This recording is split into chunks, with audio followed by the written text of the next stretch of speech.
Bismillahirrahmanirrahim. Assalamualaikum warahmatullahi wabarakatuh. Pada kesempatan kali ini saya akan menyampaikan sejarah mengenai dinasti Tughluk yang berada di Gujarat, India. Tujuan saya menyampaikan sejarah ini adalah untuk menambah wawasan kita semua agar kita dapat mengetahui sejarah-sejarah yang berkaitan mengenai dinasti-dinasti yang telah lalu. Nah, bagaimana kisahnya? Marilah kita simak penjelasan berikut ini. Dinasti Tughluk adalah dinasti yang berdiri di atas sisa keruntuhan dinasti Khilji yang mana selepas Alauddin Khalji. Para penggantinya sangat lemah. Pemimpin yang terakhir yaitu Khusru Khan dibunuh oleh Ghazi Malik al-Tughluk yang merupakan gubernur Punjab. Kemudian Ghazi naik tahta dengan gelar Ghiyasuddin Tughluk. Pada periode dinasti ini dipimpin oleh 4 sultan. Dari setiap sultan yang menjabat memiliki catatan sejarah. Kemudian juga memiliki catatan tantangan dan permasalahan yang berbeda-beda. Pemerintahan yang berlangsung singkat tidak lebih dari 1 abad ini akhirnya berakhir karena serangan dari Timur Leng. Pada tahun 1320 berdirilah dinasti Tughluk. Pemerintahan ini berdiri di tangan Ghazi Malik al-Tughluk yang pada masa pemerintahan Khalji ia menjabat sebagai gubernur di Punjab. Ketika berhasil membunuh Sultan Khalji yang terakhir yaitu Khusru, ia diberi gelar Ghiyasuddin Tughluk.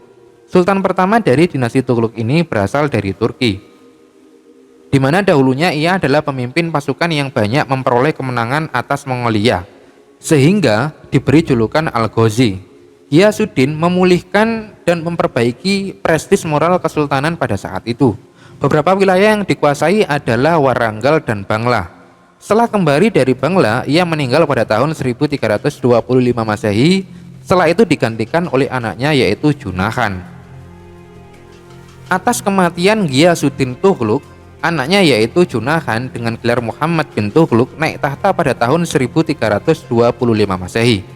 Pada tahun kedua kenaikan tahtanya, dia harus menghadapi pemberontakan saudara sepupunya, yaitu Baharuddin dan Gubernur Multan.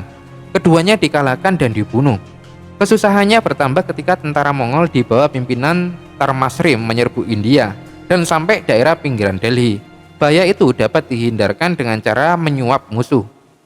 Imperium yang diwarisi oleh Muhammad dari ayahnya itu merupakan yang terbesar yang diperintah oleh Raja India dengan berhasil. Pemerintahannya merupakan masa yang paling menentukan di dalam sejarah abad pertengahan India. Ia bisa dikelompokkan ke dalam 2 bagian. Bagian pertama relatif makmur dan damai, sedangkan bagian kedua meningkatkan kerusuhan-kerusuhan yang mencapai puncaknya dalam pemberontakan dan kehancuran. Sebagai pemimpin umat Islam dengan kebijakan sebagai seorang sultan, yaitu menduduki jabatan-jabatan militer, tugas-tugas administratif pemerintahan juga berusaha mengintegrasikan sejumlah panglima dari orang Turki dan mengangkat hakim-hakim agama dan menerapkan pajak serta menciptakan biaya tambahan kepada setiap warga non-muslim. Muhammad bin Tughluk menerapkan sebuah kebijakan pro-Sunni. Ia mempertegas mandatnya sebagai seorang pejuang muslim dengan mempertahankan India dari serangan Mongol. Ia memperlihatkan keterikatannya secara formal terhadap syariah, mengakui kekhilafahan Abbasiyah di Kairo sebagai pimpinan umat Islam. Muhammad ibnu Tughluk secara umum sangat menghormati kepada ulama.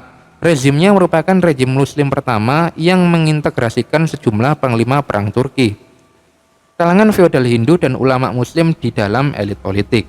Pemerintahan yang dipegang oleh Muhammad ibnu Tughluk tidak bisa bertahan lama karena memiliki ide-ide yang jauh ke depan dari zamannya dan mengabaikan semua kebijakan yang telah ditatanya, sehingga perekonomian negara tidak stabil dan terjadi kelaparan berkepanjangan dan pemberontakan yang beruntun.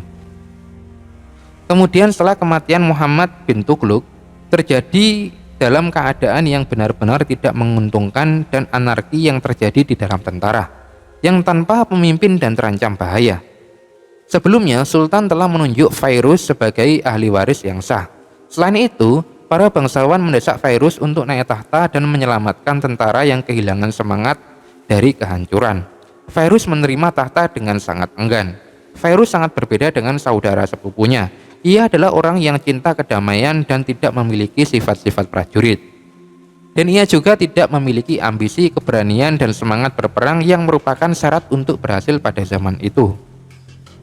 Nah, Sultan baru ini tetap menjalankan aksi militer dengan tujuan untuk memulihkan kehilangan kendali provinsi-provinsi di bawah Kesultanan Delhi. Sayangnya, Fairuz kurang terampil dalam bidang militer dan tidak tegas sebagai seorang komandan besar. 2 kali invasinya ke Bengal hampir tidak mendapatkan apapun. Nah, kemudian pada tahun 1398 Masehi, Sultan dari Samarkand yaitu Timur Leng menyerang Delhi. Kondisi kerajaan makin memburuk. Setelah Timur Leng meninggalkan India, kemudian Mahmud Shah naik tahta. Namun ia tidak mampu untuk memegang kekuasaannya. Setelah Mahmud wafat pada tahun 1413 Masehi, wakil timur yaitu penguasa Multan yang bernama Khizr Khan mengalahkan sultan terakhir dari dinasti ini. Maka ketika itu berdirilah dinasti Sayyid. Nah, kemudian setelah kematian Fairuz Tughlaq, sejumlah pangeran yang lama menduduki tahta Delhi. Dan cerita tentang pemerintahan mereka merupakan catatan tentang persekongkolan dan pemberontakan. Dinasti Tughlaq yang terakhir yaitu Mahmud menjadi raja pada tahun 1394 Masehi. Pemerintahannya merupakan pemerintahan yang menyedihkan. 4 provinsi yaitu Malwa, Gujarat, Kades, dan Jaipur menjadi merdeka. Bencana kelaparan yang berlangsung selama 12 tahun melemahkan Dekan, dan yang tak kalah pentingnya di dalam masa pemerintahannya, Timur Leng berhasil menyerbu India. Nah, kesimpulan dari dinasti Tughlaq bahwasanya dinasti Tughlaq ini berhasil memperluas kekuasaan Delhi hingga meliputi sebagian India Selatan. Akan tetapi pada masa dinasti Tughlaq pula, Kesultanan Delhi mulai mengalami kemunduran.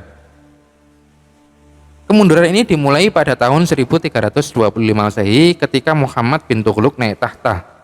Muhammad bin Tughlaq adalah raja yang kurang konsisten terhadap kebijakan yang telah ia buat. Akibatnya Kesultanan Delhi mulai melemah.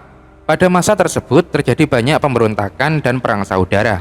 Dan pada tahun 1351 Masehi, India Selatan berhasil memerdekakan diri sebagai sebuah negara Hindu.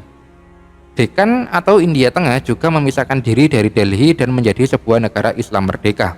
Pada akhirnya pada tahun 1398 Masehi, Delhi ditaklukkan dan dihancurkan oleh pimpinan Mongol yaitu Timur Leng yang mendirikan Kekaisaran Timuriyah. Semenjak itu, Kesultanan Delhi menjadi negara bawaan Kekaisaran Timuriyah. Nah, demikianlah secara singkat mengenai dinasti Tughlaq yang dapat saya sampaikan. Semoga bermanfaat dan dapat menambah wawasan kita semua, karena tujuan saya menyampaikan sejarah ini adalah untuk menambah wawasan kita semua. Billahi taufiq wal hidayah, wallahu a'lam bishawab. Wassalamualaikum warahmatullahi wabarakatuh.